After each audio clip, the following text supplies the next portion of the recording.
Bienvenidos a Radar. Hoy nos acompaña el expresidente Ernesto Pérez Valladares, con el que hablaremos sobre la crisis que atraviesa su partido, el PRD, y también sobre temas de actualidad política nacional.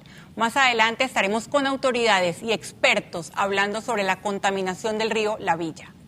Buen domingo, señor expresidente. Gracias por aceptar la invitación. Con muchísimo gusto, encantado de estar con usted. Bueno, y el primer tema en agenda es la crisis de su partido, para algunos la peor en su historia. Pues sí. Yo creo que es la acumulación de una situación crítica que venimos arrastrando desde hace algún tiempo y que empieza desde mucho antes del proceso electoral recién. Yo creo que esto es un tema que viene desde las elecciones pasadas. Pienso que fundamentalmente el partido ha caído en lo que originalmente criticamos, que era un simple partido electorero con nombres y apellidos, con dueños, con las personas que mandaban allí eran las que en los partidos anteriores eran las que podían pagar, las que podían comprar. Y nuestro partido se fundó exactamente con los objetivos de combatir eso. Desafortunadamente la mala práctica política nos ha llevado a un problema de clientelismo interno, que no es solamente un problema del partido, es un problema de la propia sociedad que permite ese clientelismo. ¿En qué momento empieza, según usted, esta degradación de lo Mire, que es un partido ideológico? Yo creo que esto empieza con las elecciones pasadas, no las inmediatamente pasadas, sino las anteriores, y con aquella pelea tan horrible que hubo entre los dos candidatos, Balbina Herrera y Juan Carlos Navarro, que luego supuso una verdadera división de las aguas. Es decir, hasta ese momento nuestro partido se consolidaba monolíticamente detrás de una opción, y por eso tuvimos opción de triunfo. Desde ese momento viene dándose diferentes actitudes de mucha gente que acaban con las elecciones últimas, con la experiencia de las últimas elecciones, que ha sido tremendamente mala. Durante ese proceso electoral, varios dirigentes históricos en este mismo espacio denunciaron que la mano de Ricardo Martinelli estaba en el PRD. ¿La mano de Ricardo Martinelli sigue en el PRD? Es difícil decirlo. A mí no me gusta asegurar cosas que no me constan. Sin embargo, no es menos cierto que dice el dicho que cuando el río suena es porque piedras trae. Suena hace mucho tiempo. Suena hace mucho tiempo. Y si tú ves las últimas revelaciones de las partidas que se le han dado a los diferentes grupos políticos, y particularmente en el caso de nuestro partido, a diferentes diputados de nuestro partido, te crea mucha suspicacia.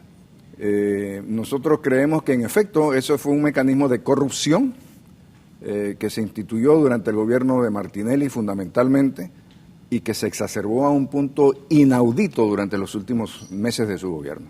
Uno de los diputados que más partidas recibió fue Benicio Robinson, hoy en día presidente del partido. ¿Cuál es su relación con él? Yo a Benicio lo conozco históricamente de toda la vida, siempre fue un hombre trabajador, pero eso no significa que a partir del momento en que tuvo un enfrentamiento con Martinelli, se acuerda usted con aquel asunto de Bocas del Toro y la represión que el gobierno de Martinelli hizo en Bocas del Toro, uno de los muertos de esa represión fue justamente Benicio Robinson, al cual le quitaron una serie de contratos y de beneficios que tenía en fin. Lo cierto es que a partir de entonces, yo no sé si se recompuso o si hubo algún tipo de acuerdo con Ricardo Martinelli, pero el Benicio Robinson después de ese incidente es un Benicio Robinson diferente al anterior. ¿Un Benicio Robinson que es perjudicial para el partido, diría usted? Yo creo que un Benicio Robinson que no es la mejor cara del partido en estos momentos, sobre todo por todo lo que se supone que hay detrás de esa relación entre él y Martinelli a través de un socio comercial. De hecho, ese 1 de julio, cuando se vieron las imágenes de la Asamblea y de esa alianza legislativa tan importante para el país de la que vamos a hablar ahorita, se criticó muchísimo la presencia de Benicio Robinson y de Franz Weber en la Junta Directiva de la Asamblea. ¿Su opinión? Fíjese que yo empiezo por el principio diciéndote que el tema de la alianza legislativa que han querido mal llamar de gobernabilidad, verdaderamente no es un tema que a nosotros como PRD y partido de oposición nos debe interesar. La gobernabilidad es un tema que le debe interesar al gobierno, no a la oposición. En consecuencia, yo pienso que nosotros debimos haber jugado un rol de oposición en la Asamblea sin entrar en ningún tipo de acuerdo, incluso tomando el riesgo que es necesario en política de postular un candidato independiente a la presidencia de la Asamblea. un candidato independiente de nuestro partido y dándole la opción al gobierno de votar por él o votar por un candidato de ellos o por Martinelli. Pero yo no creo que nosotros tenemos por qué estar creando supuesta gobernabilidad y usando eso de excusa para hacerse de la Asamblea Legislativa como un mecanismo de más corrupción. Piensa que, lo estoy entendiendo, lo que hay detrás es corrupción y no la intención de darle las herramientas a este gobierno de lograr un buen contralor, un buen procurador, como se ha venido diciendo. Si usted tiene una propuesta de ley, el caso del contralor y del procurador es una vez en 5 años y para eso se puede conversar. Pero si usted tiene una buena ley beneficiosa al país, es absurdo que el partido no lo apoye, ¿cierto? Claro. Y también es absurdo que apoye cualquier ley que mande el Ejecutivo. Entonces el rol nuestro no debe ser de crear gobernabilidad, de facilitador del gobierno, el rol nuestro debe ser de fiscalizador. Y ese rol lo hemos estado perdiendo con esta repartición de la Asamblea Legislativa, que en efecto sí, hay duda, yo no estoy claro, yo no sé si usted, pero hay duda de si se van o no a continuar las partidas estas de los diputados. No hay absolutamente ningún indicio de que se van a eliminar. Bueno, oí al presidente decir en alguna ocasión recientemente que las iba a eliminar. Sin embargo, he oído al presidente de la Asamblea decir que continúan. Entonces, si nosotros continuamos con las mismas cosas y haciendo las mismas prácticas, evidentemente al final vamos a obtener los mismos resultados. Es absurdo y es estúpido pensar que haciendo las mismas cosas vamos a obtener resultados diferentes. Señor expresidente, quiero mostrarle una caricatura que me gustó muchísimo, que salió esta semana sobre la crisis de su partido. La vemos en pantalla pronto. Salen varios de los dirigentes históricos, incluido usted, corriendo porque hay un fuego y salen y rompen un vidrio donde está el general Torrijos y dice rómpase en caso de incendio. Ahora la vamos a ver. Su opinión, ¿usted piensa que se recurre al torrijismo cuando hay una crisis como esta, pero no hay una verdadera, no hay un verdadero compromiso con los ideales de Torrijos? Fíjese, Sabrina, yo pienso que nuestro partido... Ahí la vemos en pantalla. Sí, yo la Vic en la prensa, doy el crédito porque mi preferido me encantó. Después de Hilde, obviamente. Bueno, cierto es que nuestro partido se califica como torrijista. Y lo cierto también es que por la forma desordenada como creció, perdimos mucho de la formación torrijista que teníamos que haber hecho. Y fíjese que no le endilgo la culpa a ninguno en particular, nos la endilgamos todos. Entonces sí, en efecto, el partido pasó de ser un partido de objetivos y de principios, un partido que tenía una comunicación directa con las bases y sobre todo con las comunidades a través de esas bases y de nuestra organización, pasó a ser un partido electorero y clientelista. Evidentemente eso es un total abandono del torrijismo. Se lo podemos echar a la culpa a muchísimas cosas. En mi concepto, es simplemente un deseo inaudito e innecesario de crecer en el número de adherentes sin ninguna justificación. Yo creo que nosotros preferiríamos un partido más pequeño, mejor formado, en efecto con práctica torrijista, que la montonera que en algún momento podemos haber tenido. Tienen una montonera y la montonera ni siquiera votó por el candidato de ustedes. Eso por la división que sigue existiendo, sí. Usted dice que todos tienen una responsabilidad. ¿Cuál es su responsabilidad? Yo creo que no haber hablado con mayor fuerza antes y no lo hice por el temor de perjudicar las posibilidades electorales del partido. Quizás en ese momento, en los momentos que debió haber hablado, si lo hubiera hecho con la fortaleza que lo hago ahora, hubiera sido calificado de traidor o de que quinta columna o quién sabe qué cosa. Y eso, quiérase que no, aunque a mí poco me importa, sí no deja de molestar algo que por culpa suya vaya a haber una pérdida electoral. En medio de esta crisis, en medio de las elecciones, sale la figura de Gerardo Solís. Se dice que es su discípulo político, su ahijado político, y que venía a cerrar esta brecha. ¿Por qué no lo logra? Yo creo que Gerardo, bueno, déjame decirte que Gerardo, ni ahijado, ni mi sobrino, ni nada político, es una persona que yo respeto y quiero mucho, el cual de alguna forma ayudé a formar, igual que a Juan Carlos Navarro, no es que sean diferentes, ambos los traje yo al partido. Creo que no lo logró hacer porque se dejó tragar por el momentum y el movimiento de la tal ola azul y de todo lo que eso significó en el momento de la campaña electoral. Bueno, vamos a ahondar mucho más en eso porque tengo varias preguntas sobre la campaña electoral, sobre lo que se hizo y no se hizo. Usted quédese en el radar, seguimos con el expresidente Ernesto Pérez Valladares.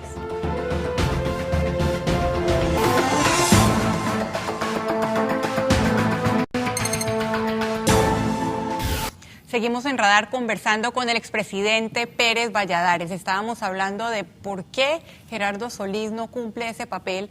Se le pone la nómina presidencial estratégicamente, se dijo en ese momento, para subir el tono de la campaña. La gente, el ciudadano, no creía que Juan Carlos Navarro era la verdadera oposición. ¿Por qué piensa usted que la gente no compró ese discurso de que el PRD era oposición? Bueno, en primer lugar, la gente vota por el candidato a presidente. El candidato a vicepresidente es como una muleta, un apoyo, una ayuda. Gerardo tenía un discurso muy bueno originalmente y creo que fue atemperado. De alguna forma u otra le bajaron el tono, le prohibieron decir ciertas cosas, con la tesis de que el que atacaba a Martinelli bajaba en las encuestas, que fue una tesis que se manejó dentro de los grupos electorales del partido.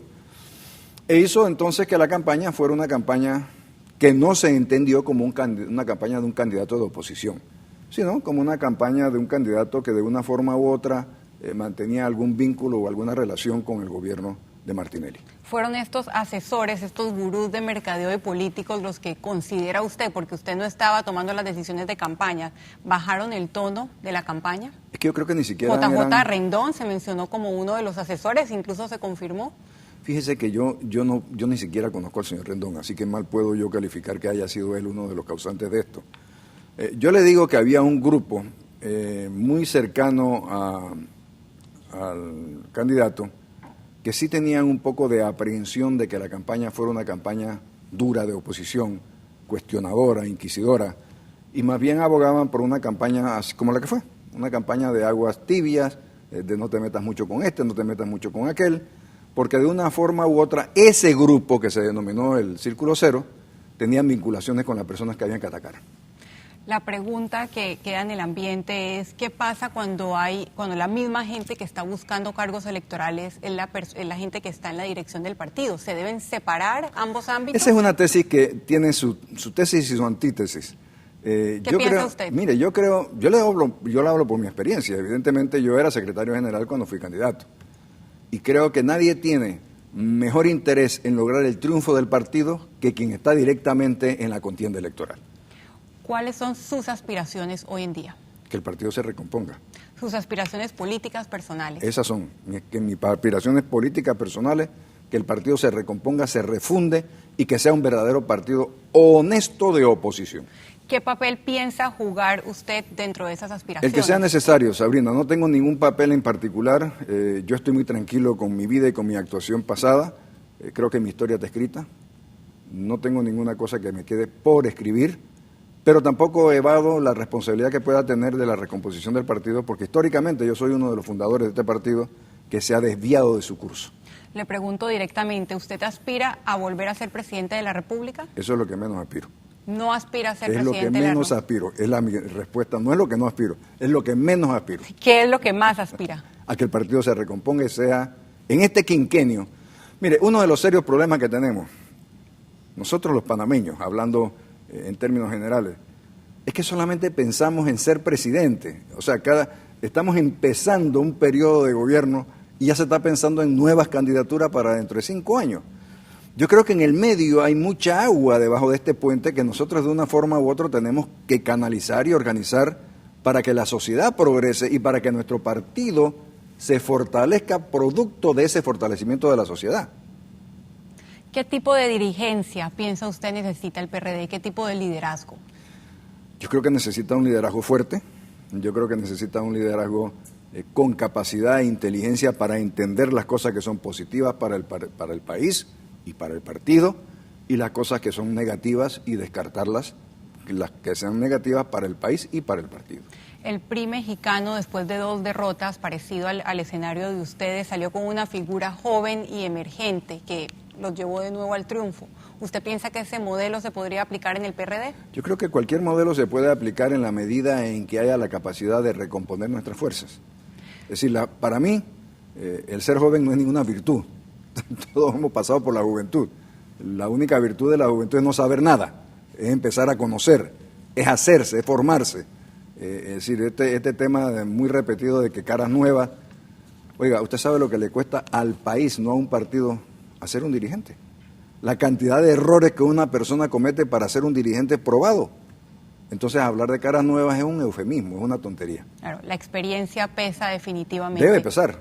Bueno, decía alguien el otro día, y me encantó y por eso lo tengo como un pensamiento mío, que al PRD, que a Brasil le pasó lo mismo que al PRD, que perdieron por no tener a los Kaká y a los Ronaldo, ¿no? Que por eso fue que perdieron. Yo creo que sí, yo creo que algo de eso hay. Bueno, vamos a conversar de todo, también del Mundial, pero yo quiero volver a la Asamblea de Diputados, para muchos el centro de poder hoy en día. ¿Qué responsabilidad tiene esa bancada del PRD en la posibilidad de que se haga o no justicia en este país? De que continúe la impunidad o que se descubra todo lo que pasó en los últimos años. A ver, Sabrina, si usted es parte de la componenda del reparto del poder, de las comisiones en la Asamblea, de los nombramientos de la Asamblea, de las partidas, ¿usted cree que tiene usted alguna autoridad moral para exigir nada? Usted es parte del sistema. Es decir, nosotros no podemos asumir que podamos hacer nada si la Asamblea no cambia de actitud. Mire, déjeme decirle algo más, y en términos generales. ¿Cuál es el primer propósito de un diputado electo? ¿Por mi partido o por cualquier otro? Reelegirse.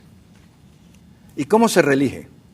Desafortunadamente la sociedad exige prebendas, regalos, dinero. Como decía el otro, el que no da, no va. Sí, ¿Se acuerda? Tristemente, claro, bueno, nadie lo puede olvidar. Okay. Entonces, si usted no cambia esas reglas y sigue permitiendo la reelección de los diputados, usted va a tener el mismo problema. ¿Usted piensa que se debe impedir la reelección de los diputados? Yo creo que como una medida para acabar con el clientelismo. Yo pienso en la que Asamblea. sería muy sano impedir la reelección inmediata de los diputados. Claro que sí. Claro que sí. Bueno, muy interesante. Vamos a ver qué ha opinado la gente sobre la crisis del PRD al hashtag RadarTVN, porque preguntamos cuál es la raíz de la crisis interna que vive el PRD. Tenemos a Ricardo. Falta de un verdadero líder, carecen de este porque de otra manera no existiría semejante crisis, es una pena. Benjamín.